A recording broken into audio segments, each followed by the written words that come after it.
আমাদের এই ছোট্ট বাংলাদেশ বর্তমানে ভৌগোলিকভাবে একটি বিরাট সমস্যার সম্মুখীন হয়ে আছে।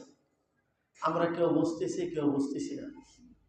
আমরা দেখেছি বিগত 1-2 সপ্তাহের ভিতরে কয়েকবার ভূমিকম্প হয়ে গেছে এবং ভূতাত্ত্বিকগণ এই কথা বলেছেন, বাংলাদেশ বড় ধরনের ভূমিকম্পের ঝুঁকির মধ্যে আছে। ইতিহাস যা বলে, কোরআন এবং হাদিস যা বলে, কেন ভূমিকম্প হয় এই বিষয়ে আমরা কোরআন এবং হাদিস থেকে কিছু কারণ জানব। এই কারণগুলো যদি আমাদের মধ্যে থেকে থাকে তাহলে এই কারণগুলো থেকে খালেজ দিলে তওবা করতে হবে। যদি খালেজ দিলে তওবা না করি তাহলে এই ভূমিকম্প থেকে রেহাই পাওয়া কারো পক্ষে সম্ভব হবে। কোরআন এবং হাদিসের আলোকে অর্থাৎ আল্লাহ এবং তার রাসূল ভূমিকম্প কেন হয় এর কিছু কারণ তুলে ধরেছেন। আবার বিজ্ঞানী যারা, তারাও ভূমিকম্পের কিছু কারণ ব্যাখ্যা করে থাকে। যেমন যুক্তরাষ্ট্রের ভূতাত্ত্বিক সংস্থা বলেছে যে পৃথিবীতে প্রতি বছর কমপক্ষে ৬,০০০ বার ভূমিকম্প হয়। প্রতি বছর ৬,০০০ বার। এই ভূমিকম্প কোনোটা এমন যে আমরা টের পাই না, এত সামান্য আকারে হয়, ক্ষুদ্র মাত্রায় হয় যে আমরা টের পাই না। আবার কখনো সামান্য একটু বেশি মাত্রায় যে আমরা অনুভব করি, বুঝতে পারি। কেউ কেউ অনুভব করি, কেউ কেউ অনুভব করি না। আবার কখনো কখনো আরেকটু বেশি মাত্রায় সবাই অনুভব করি, তেমন ক্ষয়ক্ষতি হয় না। আবার কখনো কখনো একটু বেশি মাত্রায় হয়, হাজার হাজার মানুষ, লাখো লাখো মানুষ মারা যায়। যেমন কয়েক বছর আগে তুরস্কে ভূমিকম্প হয়েছিল, লক্ষ লক্ষ মানুষ মারা গেছে, যেটা আমাদের চোখের সামনে। এই 2-3 বছর আগের কথা।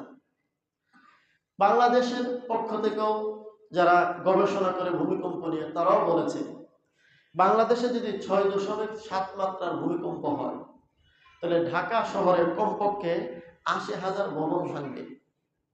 আর ৮০,০০০ ভবন যদি ভেঙে পড়ে 2-3 লক্ষ মানুষ নিশ্চিত মারা যাবে। আর এর চেয়েও যদি আরো বেশি মাত্রার ভূমিকম্প হয় তাহলে ঢাকা শহরের একটা বিল্ডিংও থাকবে না, কমপক্ষে 50 লক্ষ, 1 কোটি মানুষ মারা যাবে। এটা হচ্ছে ঢাকা শহরের অবস্থা। এবং কোন কোন সংবাদে একথা বলা হচ্ছে যে আগামীকাল 6 ডিসেম্বর, আগামীকালকেও একটা বড় ধরনের ভূমিকম্প হতে পারে। গতকালকের আগের দিনও সকাল, গতকালকে তো না, এর আগের দিন, গতকালকে সকাল 6:30টার দিকে ভূমিকম্প হয়েছে। যখন ভূমিকম্প হচ্ছিল, আল্লাহর কিছু বান্দা ছাড়া, যারা 5 ওয়াক্ত নামাজ পড়ে, এরকম কিছু বান্দা ছাড়া সবাই তো ঘুমে বিভোর, কারোর কোনো খবর নেই। আর ফজরের নামাজ পড়ে এমন সংখ্যা মুসলমান কয়জন? শতকরা 1জন পাওয়া যাবে না। তাহলে বোঝা গেল আমাদের উপরে ভয়াবহ বিপদ আছে। এটা আমার কথা নয়, এই দেশের যারা বিজ্ঞানী জ্ঞানী তাদের কথাই। তারাই বলতে চাচ্ছে বাংলাদেশের উপরে একটি ভয়াবহ ভূমিকম্পের আশঙ্কা আছে, দেশ ঝুঁকিতে আছে। কিন্তু আমাদের চলাফেরায়, আমাদের আচার আচরণ, আমাদের ভাবে সাবেকি বোঝা যায় যে আমাদের দেশ এমন একটা ভয়ঙ্কর পরিস্থিতির সম্মুখীন। আমাদের চলাফেরায় ভাবে সাবে কিন্তু বোঝা যায়। আল্লাহ আমাদের সবাইকে মাফ করুন, বলি আমিন। তো বিজ্ঞানীরা বলে কেন ভূমিকম্প হয়, এটা বিজ্ঞানীদের কথা। বিজ্ঞানীরা বলে এই যে আমরা যে জমিনে বসবাস করি, এই জমিনের নিচে আছে সাগর, অথই সমুদ্র, পানি আর পানি। সেই পানিতে বিজ্ঞানীদের কথা মতে কিছু প্লেট আছে, প্লেট। এই প্লেটগুলো ভাসমান। যেমন পানির উপরে তিমি মাছ ভাসতে থাকে, তো ওই প্লেটগুলো নিচে জলের মধ্যে, পানির মধ্যে এরকম ভাসতে থাকে। তো ভাসতে ভাসতে কখনো প্লেটগুলো একটার থেকে আরেকটা একটু দূরে সরে যায়, আবার কখনো একটা আরেকটা নিকটে চলে আসে। যখন নিকটে চলে আসে, 2টা প্লেটের ধাক্কা খায়। যখন 2টা প্লেট ধাক্কা খায়, এটা হালকা ধাক্কা হতে পারে, ভারী ধাক্কা হতে পারে। হালকা কিংবা ভারী ধাক্কার কারণে এই প্লেটের যে নড়াচড়া, এটার কারণে উপরের মধ্যে জমিনে আমরা ভূমিকম্প অনুভব করি। এটা হচ্ছে বিজ্ঞানীদের কথা। এই কথা একেবারে অনিশ্চিত, মিথ্যা আমরা বলছি না, এটা হতে পারে। কিন্তু প্রশ্ন থেকে যায়, এই প্লেটগুলো একটার সাথে আরেকটা ধাক্কা খায় কেন? ধাক্কা খাওয়ার কারণে ভূমিকম্প হয়, কিন্তু প্রশ্ন থাকে ধাক্কা খায় কেন? এরকম প্রশ্ন থাকে কি থাকে না? এই প্লেটগুলো বলুন কার তৈরি? নাকি বাংলাদেশের প্রধানমন্ত্রী বানাইছে? আমেরিকার প্রধানমন্ত্রী কে বানিয়েছেন? আল্লাহ। এবং সেখানে পৃথিবীর কোনো জ্ঞানী, বিজ্ঞানী, কোনো দার্শনিক, কোনো শিক্ষিত, অশিক্ষিত কোনো মানুষের কোনো প্রভাব সেখানে ফেরার শক্তি নেই। যদি এই প্লেটগুলো থাকে, সত্যি যদি আমরা ধরে নেই, তাহলে আমাদের প্রথম কথা হচ্ছে এগুলো আল্লাহর তৈরি। দ্বিতীয় কথা হচ্ছে এগুলো আল্লাহই নিয়ন্ত্রণ করে। সুতরাং যদি দুইটা প্লেট একত্র হয়, আল্লাহর হুকুমেই হয়। দুই প্লেট যদি পৃথক পৃথক থাকে, আল্লাহর হুকুমেই থাকে। দুই প্লেট যদি ধাক্কা খায়, আস্তে ধাক্কা খায়, জোরে ধাক্কা খায়, কার হুকুমে হয়? এই কথা আল্লাহ তাআলা কোরআন কারীমের জায়গায় জায়গায় উল্লেখ করেছেন। আসমান জমিনে যা আছে, তোমরা দেখো অথবা না দেখো, সব কিছুর মালিককে আল্লাহ। ওয়ালিল্লাহি মা ফিস সামাওয়াতি ওয়া মা ফিল আরদ। আল্লাহ বলেন, আসমানের জমিনের মাঝখানে যা আছে সব কিছুর মালিক আমি আল্লাহ। আমি সৃষ্টি করেছি, আমার কুদরতে এগুলো নিয়ন্ত্রিত হচ্ছে। মহাশূন্যে বিজ্ঞানীদের আবিষ্কার করা মতে কত কিছু রয়ে গেছে, আরো ভবিষ্যতে আবিষ্কার হবে। মাঝে মধ্যে চন্দ্রগ্রহণ, সূর্যগ্রহণ হয়। আমরা বিভিন্ন কিছু মনে করি, বিজ্ঞানীরাও বিভিন্ন রকমের কথা বলে। তারা বলতে থাকে যে চন্দ্র সূর্য তাদের আলাদা আলাদা কক্ষপথ আছে, চলার আলাদা আলাদা পথ আছে, রাস্তা আছে। কখনো কখনো দুইটা রাস্তা একত্র হয়ে যায়, যার কারণে সূর্য এবং চন্দ্র একটা আরেকটাকে ঘিরে ফেলে। সত্যি যদি বিজ্ঞানীদের কথা ঠিক হয়ে থাকে, আমাদের প্রশ্ন থাকে এই চন্দ্র সূর্য কে বানিয়েছেন? আল্লাহ। তাদেরকে কে নিয়ন্ত্রণ করেন? আল্লাহ। আমাদের কারো নিয়ন্ত্রণ সূর্যের উপরেও নাই, চন্দ্রের উপরেও নাই। তাহলে সূর্য গ্রহণ, চন্দ্র গ্রহণ এবং এই জমিনের নিচে মহাসমুদ্র, অথই সমুদ্র, সেই পানিতে যে বিজ্ঞানীদের কথা মতে যে প্লেট আছে, এই সবগুলো একজনের সৃষ্টি, তিনি হচ্ছেন আল্লাহ। এই জন্য এই আল্লাহ রাব্বুল আলামিন ভূমিকম্প সম্পর্কে যে তথ্য দিবেন, আল্লাহর রাসূল ভূমিকম্প সম্পর্কে যে তথ্য দিবেন, সেটাই হবে চূড়ান্ত সঠিক, চূড়ান্ত সত্য। আর বিজ্ঞানীদের কথা সত্য হতে পারে, মিথ্যাও হতে পারে। আমরা আপাতত সত্যই ধরে নিলাম। তবে ওই যে আল্লাহ তাআলার কথাই চূড়ান্ত সত্য, তার সাথে মিলাইয়া আমরা বিজ্ঞানীদের কথাটাকে বোঝার চেষ্টা করব। প্রথমে আসুন, কোরআন কি বলে ভূমিকম্প সম্পর্কে, কেন ভূমিকম্প হয়। আমি আপনাদের খেদমতে সূরা আরাফ থেকে কয়েকখানা আয়াত পাঠ করেছি। কোরআন কারীমের দৃষ্টিকোণ থেকে যা বোঝা যায়, পৃথিবীতে সর্বপ্রথম ভূমিকম্প দেওয়া হয়েছিল এক জাতিকে। সেই জাতির নাম হচ্ছে কওমে লূত। সেই জাতির নাম কি? এটা হচ্ছে পৃথিবীর ইতিহাসের সর্বপ্রথম ভূমিকম্প, কওমে লূত। লূত আলাইহিস সালাতু ওয়াস সালামের কওমকে আল্লাহ তাআলা ভূমিকম্প দিয়ে শাস্তি দিয়েছিলেন। তাদের কি অপরাধ ছিল? আল্লাহ তাআলা সূরা আনকাবুত, সূরা আরাফ সহ, সূরা হুদ সহ বিভিন্ন আয়াতের মধ্যে এই কওমে লূতের অপরাধগুলো চিহ্নিত করেছেন। চিহ্নিত করে আল্লাহ বললেন, তাদের এই অপরাধ করার পর আমি আল্লাহ প্রথমে হালকা হালকা শাস্তি দিয়ে সতর্ক করেছি, কিন্তু যখন সতর্ক হই নাই, আমি চূড়ান্ত শাস্তি ভূমিকম্প দিয়ে পুরা গোষ্ঠীকে বিস্মার করে দিয়েছি। আল্লাহ বলেন, وَلُوطًا إِذْ قَالَ لِقَوْمِهِ إِنَّكُمْ لَتَأْتُونَ الْفَاحِشَةَ مَا سَبَقَكُمْ بِهَا মিন আহাদিন মিনাল আলামিন। আল্লাহ বলেন, হে পৃথিবীর মানুষ, তোমরা একজন নবীর কথা স্মরণ করো। এই নবীর নাম হযরতে লূত আলাইহিস সালাম। তিনি তার কওমকে সতর্ক করে বললেন, হে আমার কওম, তোমরা কয়েকটা মারাত্মক পর্যায়ের অপরাধে লিপ্ত আছো। এর মধ্যে একটি অপরাধ হচ্ছে ইন্নাকুম লাতাতুনাল ফাহিশা, তোমরা এমন অশ্লীলতায় নিমজ্জিত যে অশ্লীলতা তোমাদের পূর্বে আমি আল্লাহ যত জাতি তৈরি করেছি কেউ এই জাতীয় অশ্লীলতায় লিপ্ত হয়নি। সেই অশ্লীলতা কি? আল্লাহ পরের আয়াতে ব্যাখ্যা করছেন, আইন্নাকুম লাতাতুনার রিজাল, তোমাদের অশ্লীলতা হচ্ছে তোমরা সমকামিতায় লিপ্ত আছো। জোরে বলুন নাউজুবিল্লাহ। অর্থাৎ তারা তাদের সংসদে তাদের যত এমপি মন্ত্রী শিক্ষিত অশিক্ষিত বুদ্ধিজীবী সবাই মিলে সমাজগতভাবে রাষ্ট্রগতভাবে তারা সমকামিতার শুধু বৈধতা দেয়নি, তারা এটাকে একটি গুণ এবং এটা একটা যোগ্যতা বলে তারা স্বীকৃতি দিয়েছে। এই জন্য প্রকাশ্যে দিনের আলোকে একজনের সামনে আরেকজন এভাবে তারা এই সমকামিতা নামক অশ্লীলতায় লিপ্ত হতো। সামান্যতম আল্লাহর ভয় তাদের ভিতরে ছিল না। এই অপরাধ পৃথিবীতে আছে না নাই? বাংলাদেশেও আছে, আমাদের খবর নাই। আমাদের পার্শ্ববর্তী দেশ ভারত, সেখানে সমকামিতা বৈধ রাষ্ট্রীয়ভাবে। ইউরোপ আমেরিকা পশ্চিমা দেশগুলোতে সমকামিতা বৈধ রাষ্ট্রীয়ভাবে। আমাদের বাংলাদেশে রাষ্ট্রীয়ভাবে এখন বৈধ হয় নাই।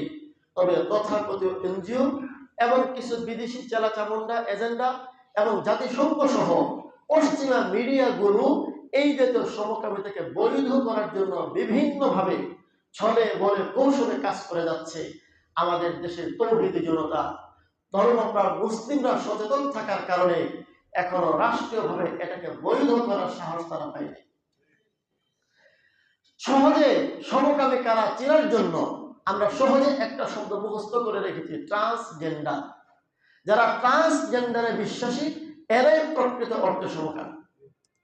আমরা গভীরভাবে লক্ষ্য করেছি, কয়েক মাস আগেও বাংলাদেশে একজন নারীদেরকে পুরস্কার দেওয়া, অর্থাৎ যে সবচেয়ে বেশি দক্ষ শিক্ষিত বড় উচ্চ শিক্ষিত নারী সমাজের মধ্যে যার খুব কাজ ইত্যাদি প্রচারিত হয়েছে, এমন একজন নারীকে বাংলাদেশের বর্তমান যিনি সবচেয়ে বড় পদে আছেন ডক্টর মোহাম্মদ ইউনূস সাহেব পুরস্কৃত করবেন। কিন্তু আমরা কি দেখলাম, যাকে তিনি পুরস্কার দিলেন তিনি কোনো বাস্তবে নারী নন, ইনি হচ্ছেন একজন পুরুষ ট্রান্সজেন্ডার, তাকে পুরস্কৃত করা হয়েছে নারী হিসাবে। আপনারা জানেন এই তথ্য? জানেন না? আল্লাহ আমাদের সবাইকে মাফ করুন, বলি আমিন। এর মাধ্যমে তিনি কি বোঝাতে চাইলেন? তিনি বোঝাতে চাইলেন এটাই, পুরুষ যদি নারীর বেশ ধরে, নারী যদি পুরুষের বেশ ধরে, যা ধরবে সেটাই হিসাবে আমরা তাকে স্বীকৃতি দিই। এর নামই তো সমকামিতা। এই বিষয়ে আমাদের আলোচনার পিছনে হয়েছে। তাহলে বোঝা গেল বর্তমান সরকার, পিছনের সরকার সহ যারা পশ্চিমাদের দালালি করে করে আমাদের দেশের রাষ্ট্র ক্ষমতায় টিকে আছে, টিকে ছিল, ভবিষ্যতে টিকে থাকবে, এরা এই জাতীয় কাজকে সমর্থন না করে পারে না। তাহলে আমাদের উপরে সেই কওমে লূত আলাইহিস সালামের কওম যে অপরাধের কারণে আল্লাহ শাস্তিতে নিমজ্জিত হয়েছিল, বলুন তো সেই অপরাধ আমাদের আছে না নাই? আল্লাহ আরো বলেন, আইন্নাকুম লাতাতুনার রিজালা ওয়া তাকতাউনাস সাবিলা ওয়া তাতুনা ফি নাদিকুমুল মুনকার। তাদের দুই নম্বর অপরাধ ছিল ওয়া তাকতাউনাস সাবিল, ডাকাতি করত, মানুষের সম্পদ অন্যায়ভাবে জবরদখল করত, পথে ঘাটে মানুষকে নিরাপদে চলতে দিত না।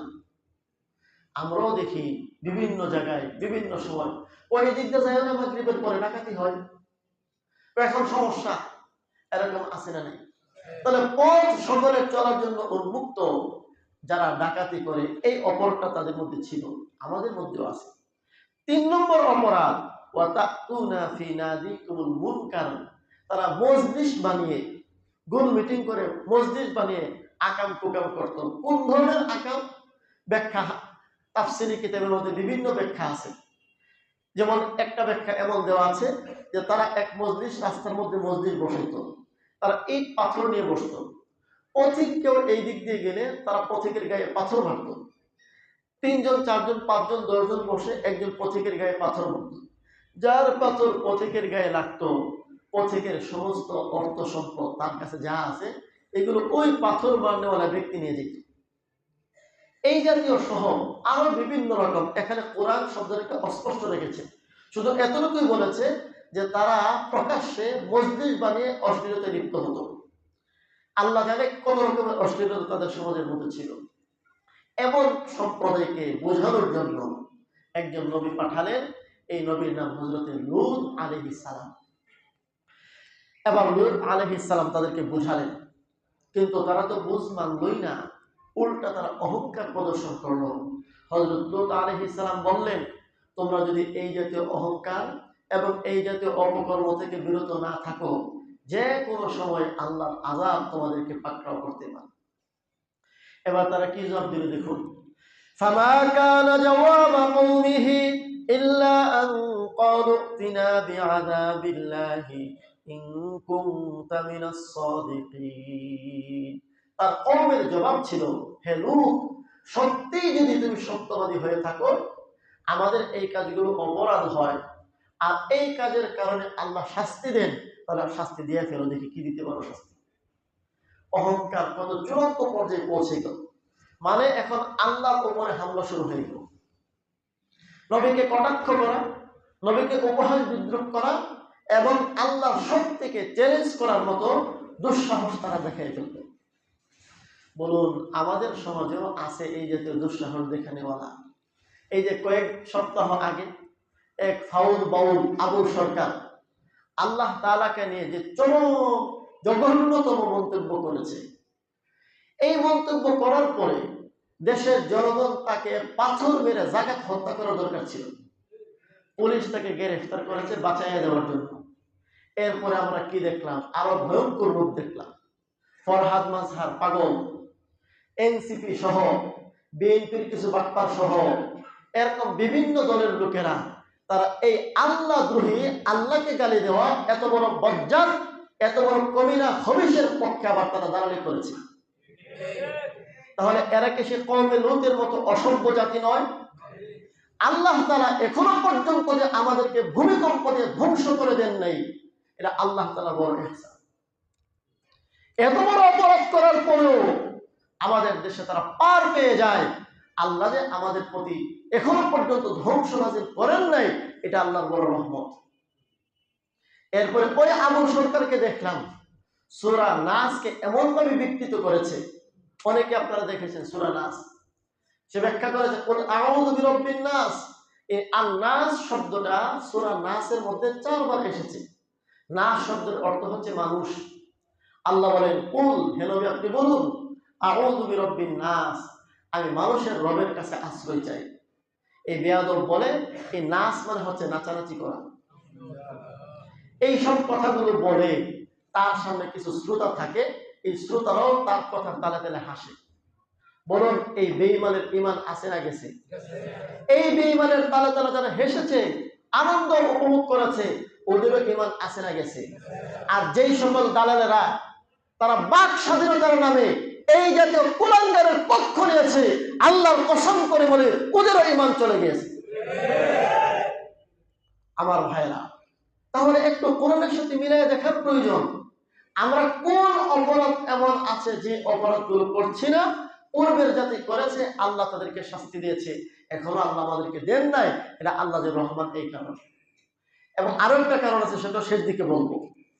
এবার যখন তারা এই দৃষ্টতাপূর্ণ আচরণ করলো, লূত আলাইহিস সালাতু ওয়াস সালামকে তারা থ্রেট দিল যে তুমি যদি সত্যবাদী হয়ে থাকো, আল্লাহর আযাব এবার তুমি নিয়ে আসো। চিন্তা করছেন বেয়াদব কারে কয়?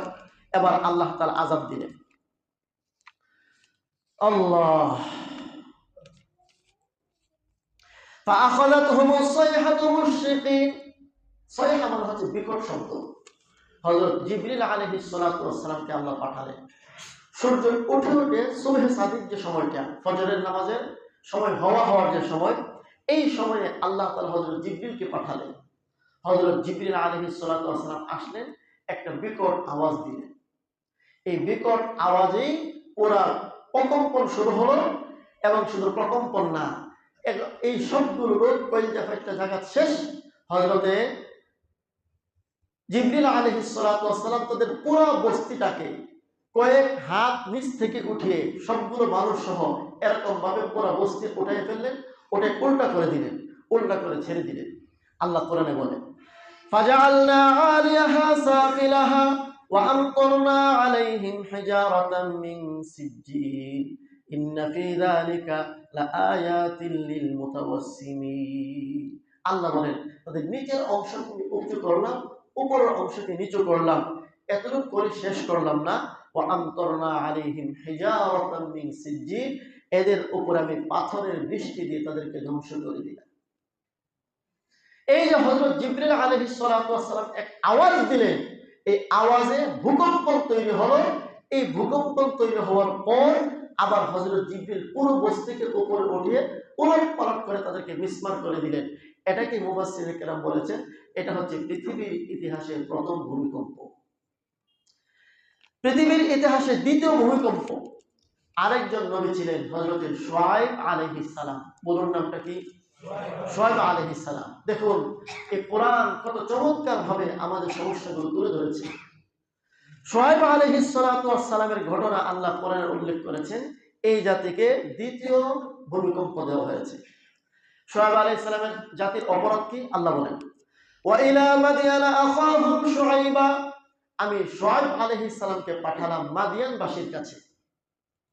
قال يا قوم اعبدوا الله ما لكم من إله غيره। হযরত শুআয়ব তার কওমকে বুঝালেন, হে আমার কওম, আল্লাহর ইবাদত করো, আল্লাহ ছাড়া আর তোমাদের কোনো মাবুদ নেই।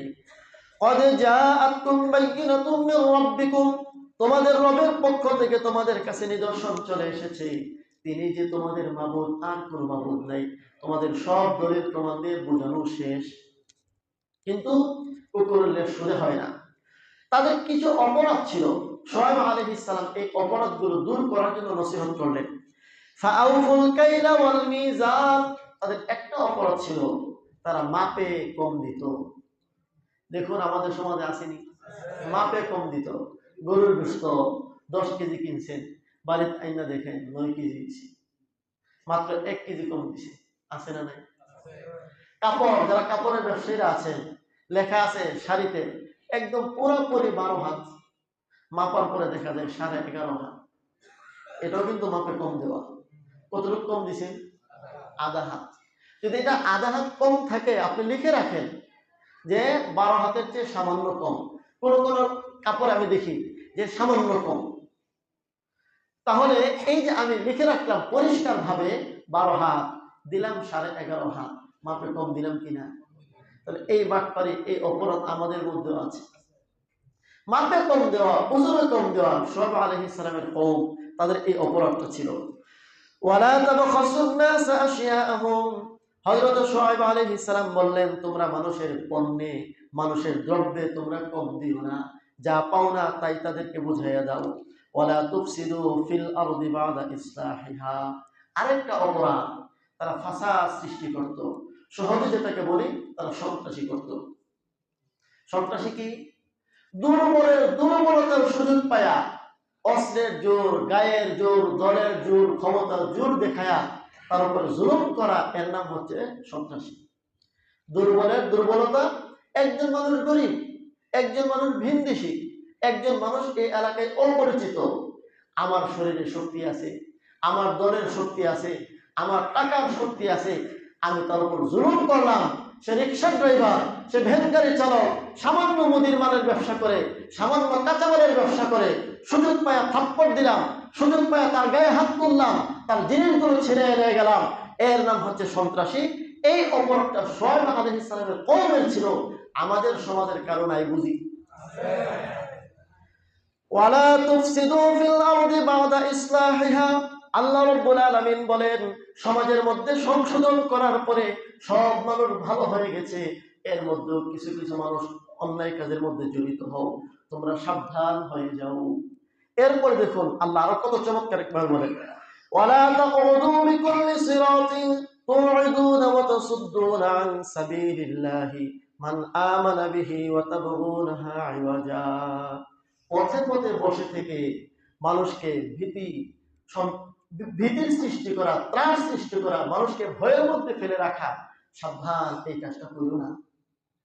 অনেক সময় কিছু মানুষ এমন আছে, ওখানে যাইস না, গেলে এই সমস্যায় পড়বে, ভয়ঙ্কর কিছু লোক আছে, আমার ভাইরা, যারা এই জাতীয় অপরাধ করি আল্লাহকে একটু ভয় করার দরকার আছে না নাই? এরপর দেখুন আল্লাহ বলেন, স্মরণ করো, ইন কুনতুম কলিলান ফাকাসসারাকুম, এক সময় তোমরাও ছিলে দুর্বল, আল্লাহ তাআলা সময়ের ব্যবধানে তোমাদেরকে সবল করেছে। দেখুন তো হিসাবটা মিলান। আল্লাহ তাআলা দুনিয়ার নিজামটা কেমন? 15 বছর একদল দুর্বল, 15 বছর পরে তাদেরকে বানান সবল। আবার এই 15 বছর পরে এই সবলটারও তো দুর্বল বানাইতে পারেন। তাহলে আজকে আমি সবল হইয়া আমার শরীরে একটু শক্তি এসে পড়ছে, আমি গরিবের উপর জুলুম অত্যাচার শুরু করে দেই, এমনও হতে পারে আমার এই সবল থাকবে না, আল্লাহ আমার ঘাটটা নয় দিয়া আমার অহংকার দম্ভ চূর্ণ করে আমাকেও আবার পরাজিত করে দিতে পারে। এই কথাগুলো আল্লাহ তাআলা বলার পর অবশেষে আল্লাহ তাআলা বলেন, যখন তাদেরকে সব নসিহত করা শেষ, কিন্তু তারা বলে, তারা কি জবাব দিল দেখুন, وقال الملأ الذين كفروا من قومه لئن اتبعتم شعيبا إنكم إذا لخاسرون। হযরত শুআয়ব আলাইহিস সালাতু ওয়াস সালাম নসিহত করলেন, বুঝালেন। দেখবেন নবীদের নসিহতে কিছু কিছু মানুষের পরিবর্তন হয়। যেমন আমরা যখন মিম্বর থেকে কথা বলি, অনেক মানুষের ভিতরে ভয় চলে আসে, পরিবর্তন হয়ে যায়। তো ওই জমানায় যেহেতু তারা ছিলেন নবী, অবশ্যই তাদের কথায় কিছু না কিছু মানুষের পরিবর্তন হবে। ওই মানুষগুলোকে এই সমস্ত অসভ্য লোকেরা, সন্ত্রাসী কিসিমের লোকেরা, তারাকে বিভ্রান্তি ছড়াতো। হুজুরদের কথা এত শোনা লাগে না, নবীদের কথা এত শুনতে হয় না, এমন কথা বলতে ওরা আছে না নাই? তো ওরা যা বলে তা মূলত ঘটে না। হুজুররা এমনি একটু বেশি ভয় দেখায়, আসলে এত সবকিছু ঘটবে বিষয়টা এমন না। এইভাবে আল্লাহর নবীকে নিয়ে কটাক্ষ এবং আল্লাহর বিধানকে নিয়ে কটাক্ষ, যারা নবীর প্রতি ঈমান আনয়ন করে সাধারণ মানুষ, ওদেরকে উপহাস বিদ্রুপ যখন শুরু করলো, এবার আল্লাহ বললেন আর শাস্তি না দিয়ে উপায় নেই। আল্লাহ বলেন, فأخذتهم الرجفة فأصبحوا في دارهم جاثمين الذين كذبوا شعيبا كأن لم يغنوا فيها।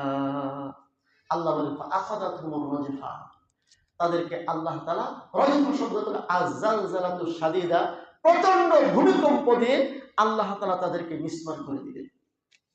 এখানে শব্দটা ভূমিকম্প চলে এসেছে সরাসরি। ফাআখাযাতহুমুর রাজফা ফাআসবাহু ফি দারিহিম জাথিমিন। আল্লাহ বলেন এরপরে কি পরিমাণ ধ্বংসযজ্ঞ হলো, আল্লাযীনা কাযযাবু শুআইবান কাআল্লাম ইয়াগনাউ ফিহা, যারা শুআইব আলাইহিস সালামকে মিথ্যা প্রতিপন্ন করেছিল আর বলেছিল আল্লাহর আযাব টাযাব কিচ্ছু হবে না। আল্লাহ বলেন এমন ভাবে ধ্বংস করেছি, মনে হয় এই এলাকায় পৃথিবীর মধ্যে কোনোদিন কোনো মানুষ বসবাস করে নেই। ও আমার ভাইয়েরা, আল্লাহ না করুন এমন ভূমিকম্প যদি বাংলাদেশে হয়, হযরত লূত আলাইহিস সালামের কওম যেভাবে ভূমিকম্পের শিকার হয়েছে, শুআয়ব আলাইহিস সালামের কওম যেভাবে ভূমিকম্পের শিকার হয়েছে, আর বাংলাদেশটা যদি এমন হয়ে যায়, আজকে 20 কোটি মানুষ আছে, 20 কোটি মানুষ এক সকাল বেলায় মৃত্যুবরণ করানোর জন্য আল্লাহর কি অস্ত্রের দরকার? কোন অস্ত্রের দরকার নাই, শুধু একটু ভূমিকম্প যথেষ্ট। ভূমিকম্পটা হতে দেরি হবে, এর 1 ঘন্টা পরে এই বাংলাদেশের অবস্থা এমন হবে, এখানে যে কোনো সময় মানুষ ছিল আপনি পৃথিবীর মধ্যে আর কোনো ইতিহাসই থাকবে, এমন হয়ে যেতে পারে। আল্লাহ তাআলা বলেন শুআয়ব আলাইহিস সালামের কওমের এই অপরাধ, লূত আলাইহিস সালামের কওমের এই অপরাধগুলো চিহ্নিত করে করে আল্লাহ আমাদেরকে সতর্ক করলেন, এই অপরাধ যদি করো তাদের যে শাস্তি তোমাদেরও সেই শাস্তি হতে পারে। এতক্ষণ আমরা কোরআন থেকে শুনলাম কি কি অপরাধের কারণে ভূমিকম্প হয়। এবার আসুন নবীজির হাদিস থেকে শুনি। তিরমিজি শরীফের 2য় খণ্ডে একটা লম্বা হাদিস, এই হাদিসে নবীজি 15টা কারণ উল্লেখ করেছেন। কয়টা কারণ? দেখুন আমি একটা কথা কিন্তু বানিয়ে বলছি না, সরাসরি কোরআনের আয়াত থেকে অর্থগুলো শোনাচ্ছি, আর নবীজির হাদিস থেকে হাদিসটা পড়বার অর্থগুলো শুনিয়ে দেব। তিরমিজি শরীফের 2য় খণ্ডে রাসূল আকরাম সাল্লাল্লাহু আলাইহি ওয়াসাল্লাম বলেছেন, আমার উম্মতেরা যখন 15টা অপরাধের লিপ্ত হয়ে যাবে, আপনারা হিসাব মিলিয়ে দেখবেন এই 15টার 15টাই আমাদের মধ্যে আছে। তখন আমার উম্মত 3টা শাস্তির অপেক্ষায় থাকবা, 3 শাস্তি তোমাদের উপর চলে আসবে।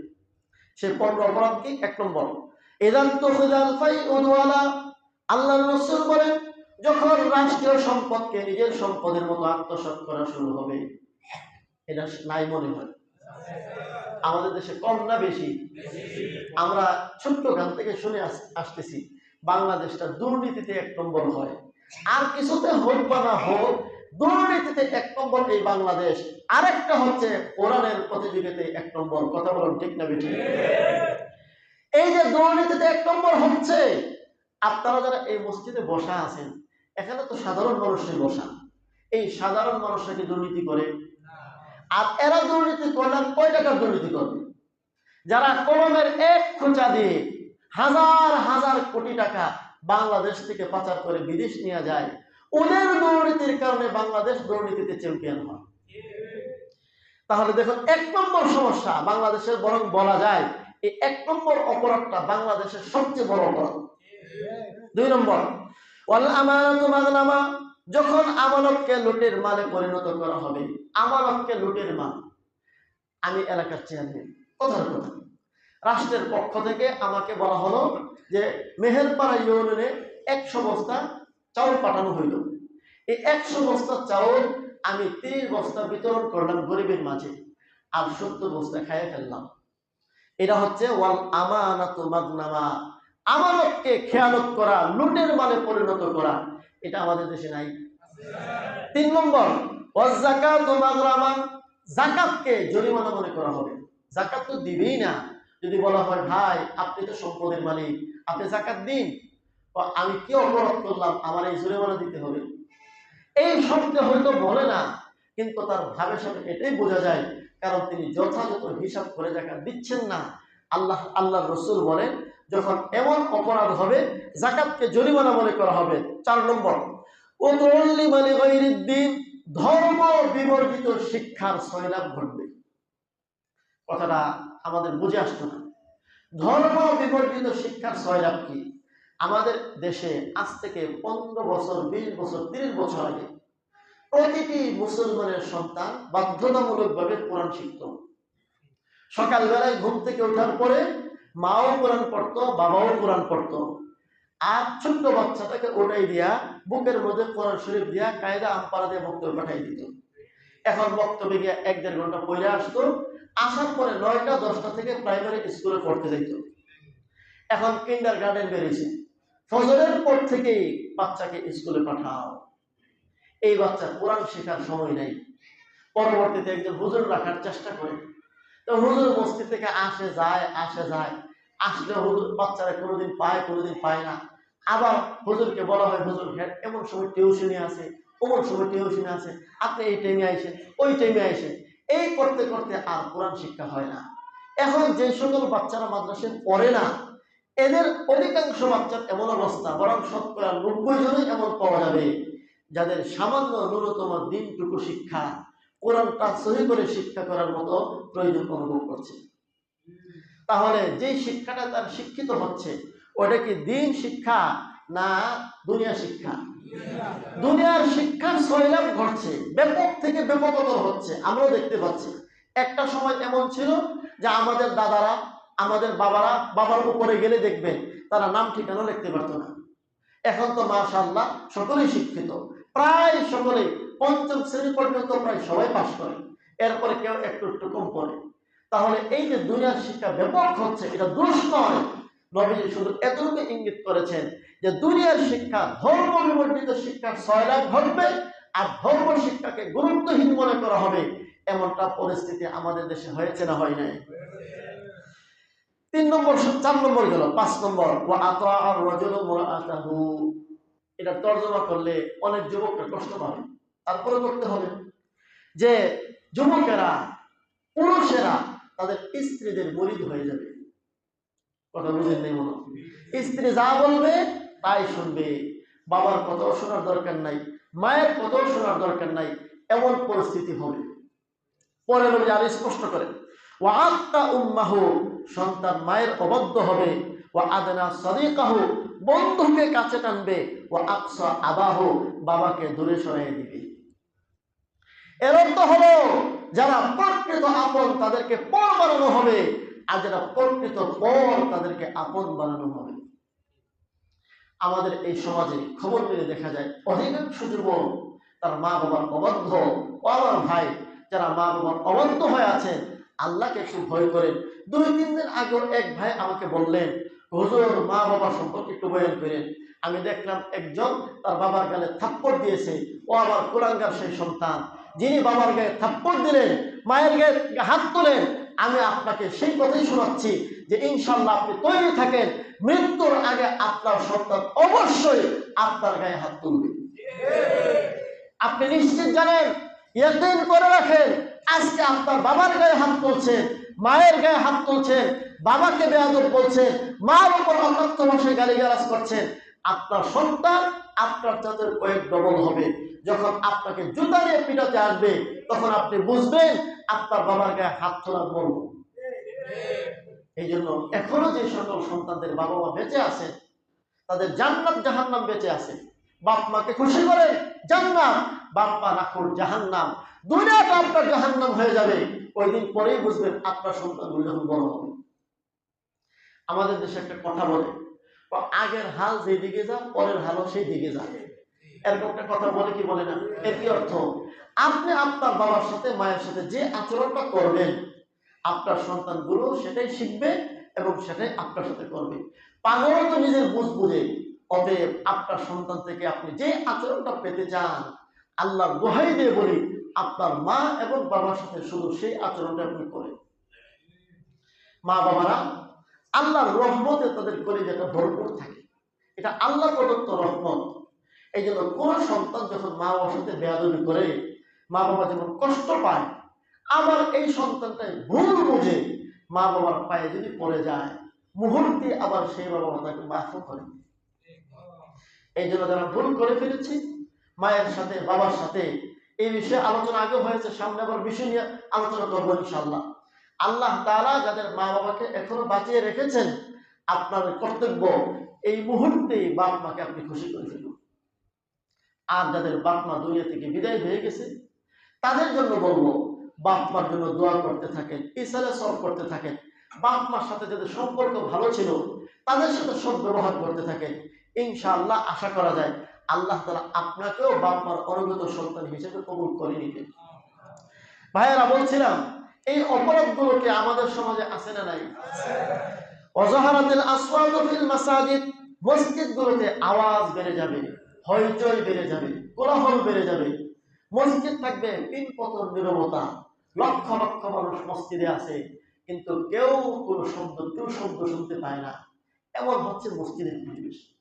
আর আজকে আমাদের পরিবেশগুলো কি? ওখানে 2 জন কথা বলে, ওখানে 3 জন কথা বলে।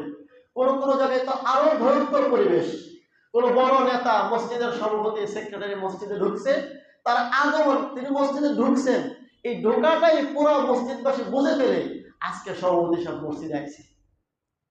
1 সপ্তাহ পরে, 2 সপ্তাহ পরে মসজিদের সভাপতি আইছে, আজকে মসজিদে বুঝে ফেলছে।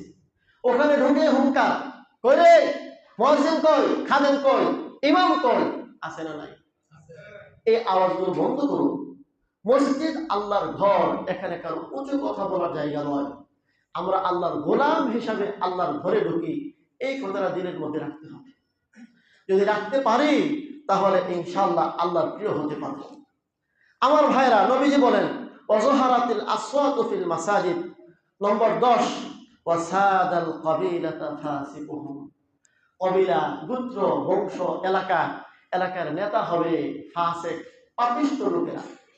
মদ খায়, গাঞ্জা খায়, ব্যভিচার করে, সুদ খায়, ঘুষ খায়, সমস্ত অপরাধে ওরা লিপ্ত। ওরা হচ্ছে সমাজের মেম্বার, ওরা হচ্ছে চেয়ারম্যান, ওরা হচ্ছে নেতা। ওদের কথায় সমাজ উঠবে বলবে, এমন পরিস্থিতি হবে। হয় নাই? ওয়াকানা জাইমাল কওমি আলগালহুম, কওমের যারা বিচার করবে, সালিশ করবে, দেন দরবার করবে, আল্লাহর রাসূল বলেন এরা হচ্ছে কওমের সবচেয়ে নিকৃষ্ট মানুষগুলো। দেখুন, আমার তো মনে হচ্ছে নবীজি যেন আমাদের এই সমাজটাকে দেখে, একেবারে দেখে দেখে সমস্যাগুলো হাদিসের মধ্যে বলে দিয়েছে। আপনাদের কাছে কেমন মনে হয়? আমার কাছে এমন মনে হচ্ছে যেন নবীজি এই মুহূর্তে আমাদের সমাজটার দিকে তাকিয়ে আছেন আর সমস্যাগুলো চিহ্নিত করেছে। ওয়াকরিমার রাজুল মাখাফাতা শাররিহি, 12 নম্বর সমস্যা, ওয়াউকরিমার রাজুলু মাখাফাতা শাররিহি, মানুষকে সম্মান করা হবে তার ক্ষতি থেকে বাঁচার জন্য। সে সম্মান পাওয়ার যোগ্য নয়, আমি আপনি বুঝি, কিন্তু তাকে সালাম না দিলে, তাকে স্যার না বললে, তাকে দেখে না দাঁড়ায় গেলে আমার ক্ষতি করবে, আমার ব্যবসার ক্ষতি করবে, আমার ইজ্জতের উপর হামলা করবে, আমার চাকরির ক্ষতি করবে। এই জন্য তার ভয়ে ডরে দাঁড়ায় স্যার আসসালামু আলাইকুম, স্যার আসসালামু আলাইকুম, আছে না নাই? এই গেল 12 নম্বর। 13 নম্বর, ওয়াজাহারাতিল কাইনাত ওয়াল মাআজিফ। 13 নম্বর হচ্ছে গায়ক গায়িকা, গান বাজনা এগুলো বেড়ে যাবে। কেমন বাড়ছে? এখন মসজিদে তো বাজনা বাজে। মসজিদে কেমনে বাজে? একটা রিংটোন লাগাইলাম, এটা হঠাৎ করে বেজে উঠছে, দেখবেন আগাগোড়া পুরোটাই বাজনা। ঘরে ঘরে এখন গায়ক গায়িকারা গান গায়, নায়ক নায়িকারা নাচে, অশ্লীলতা প্রত্যেকের ঘরে ঘরে, পকেটে পকেটে, এমনকি এখন মসজিদে মসজিদ। এইগুলো 13 নম্বর। 14 নম্বর, অশরীবাতিল খুমুর, মদ নেশাদার দ্রব্য, এগুলোর ব্যাপকতা ঘটবে। 15 নম্বর, ওয়ালাআনা আখিরু হাদিহিল উম্মতি আউওয়ালাহা, এই জমানার লোকেরা আগের লোকদেরকে খারাপ বলবে। আগের লোকেরা বুঝবুদ্ধি ভালো ছিল না, আমরা খুব ভালো আছি। আগের লোকদের বুঝবুদ্ধির অভাব ছিল, আমরা খুব ভালো আছি। পরবর্তী লোকেরা এসে পূর্ববর্তীদেরকে দেখবেন, নতুন নতুন যুবকেরা, দাদা বাবা মুরব্বী যারা আছে, এদের আচরণ এদের কথা পছন্দ করে। হ্যাঁ, এগুলো কিছু বুঝে টুঝে। এখন আপডেট জমানা, এখন কি আপডেট জমানা। বাবায় দাদায় তারা তো মোবাইল টোবাইলে এত ফাংশন টাংশন বুঝে না। 12টার সময় একটা সঙ্গে একটা কিরে ঘুমাস না এখনো? আপনারা এগুলো বুঝবেন না, আমাদের কাম আছে। বলুন আছে না নাই? আপনারা এগুলো বুঝবেন না, তোমরা খুব বুঝছো আমার ভাইয়েরা। তোমরা কিছুই বুঝো নাই, তারাই বুঝেছেন যারা কিচ্ছু বুঝে না। যারা কিছু বুঝে না তারাই বুঝছেন, তারাই সুন্দর জীবন যাপন করেছেন, তাদের সবকিছু সুন্দর ছিল। আর তোমরা আমরা যারা বেশি বুঝতেছি, আমাদের জীবনটাই হচ্ছে অন্যায়ের জীবন, আমাদের জীবনটা হচ্ছে কলঙ্কের জীবন। আল্লাহ আমাদের সকলকে মাফ করুন বলি আমিন। সংক্ষেপে শেষ করে দিচ্ছি। নবীজি বলেন, এই অপরাধগুলো 15টা অপরাধ যখন পাওয়া যাবে, ফালিয়ারতাকিবু ইনদা যালিকা রিহান হামরা, ও আমার উম্মতেরা অপেক্ষা করো, তখন তোমাদেরকে গরম বাতাস দেওয়া হবে। গরম বাতাস মানে আমরা শুনতেছি জলবায়ু উত্তপ্ত হতে যাচ্ছে, এই পৃথিবী আস্তে আস্তে বসবাসের অনুপযুক্ত হতে যাচ্ছে। আজ থেকে 30 বছর 40 বছর আগে গরমকালে একটা দক্ষিণা বাতাস আসতো, অত্যন্ত ঝিরঝির ঝিরঝির ঠান্ডা ঠান্ডা। গ্রামের কৃষকেরা, সাধারণ মানুষেরা গাছতলায় একটা চাটাই বিছে একটা ঘুম দিতেন দুপুর বেলায়, কি আরাম, কি শান্তি। প্রচন্ড গরম এক শান্তি ছিল বাতাসের মধ্যে, এটা নাই, শেষ। এখন বাতাস ঠান্ডা না, বাতাস গরম। ও জালজালাতান, ভূমিকম্প। ও খসফান, ভূমিধস। ও মাসখান, চেহারা বিকৃত। ও আয়াতিন তাতাবা, এভাবে একের পর এক বিপদের পর বিপদ, বিপদের পর বিপদ আসতেই থাকবে। আল্লাহ রাসূল বললেন ও জালজালাতান, ভূমিকম্প। তাহলে ভূমিকম্প এটা আমাদের হাতের কামাই। বিজ্ঞানীরা যা বলেছে এর সাথে মিলাইয়া লন। বিজ্ঞানীরা কি বললো? প্লেটগুলো একটার সাথে আরেকটা ধাক্কা খায়, এই জন্য ভূমিকম্প হয়। তাদের কথা এখানেই শেষ। আমরা কোরআন হাদিস থেকে যা বুঝলাম, যখন বান্দা এই অপরাধগুলোকে লিপ্ত হয়, তখন আল্লাহ তাআলা ওই প্লেটগুলোকে একটার সাথে একটা ধাক্কা লাগাই দেন। মিলছে না মিলে নেই? বিজ্ঞান অর্ধেক বলেছে, কোরআন হাদিস বাকি আরো অর্ধেক বলে কমপ্লিট করেছে। এই জন্য আমাদের তওবা করার দরকার। 2-3 বছর আগে আল্লাহ আমাদেরকে করোনা দিয়েছিলেন, আর করোনা যখন দিয়েছিলেন মনে হচ্ছিল এটাই সবচেয়ে বড় অশান্তি, সবচেয়ে বড় আযাব আমাদের জন্য। কিন্তু করোনাতে কতজন মানুষ মারা গেল? বাংলাদেশে কয়েক হাজার মারা গেছে, বেশির থেকে বেশি। এই করোনার চাইতেও ভয়ানক এবং পরিস্থিতি তৈরি হতে যাচ্ছে ভূমিকম্পের মাধ্যমে। যদি আমরা তওবা না করি, এই অপরাধগুলো না ছাড়ি, তাহলে এই দেশে কি পরিস্থিতি হবে একমাত্র আল্লাহই ভালো।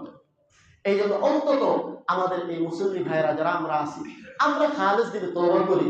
যে অপরাধগুলোর কথা আলোচনা হয়েছে, আমার মধ্যে যে অপরাধগুলো আছে এর মধ্য থেকে আমি আল্লাহর কাছে খালেস দিলে তওবা করলাম। আপনারাও যারা আছেন আপনারাও তওবা করেন, আল্লাহ আমাদের এই সব অপরাধ মাফ করে দিন।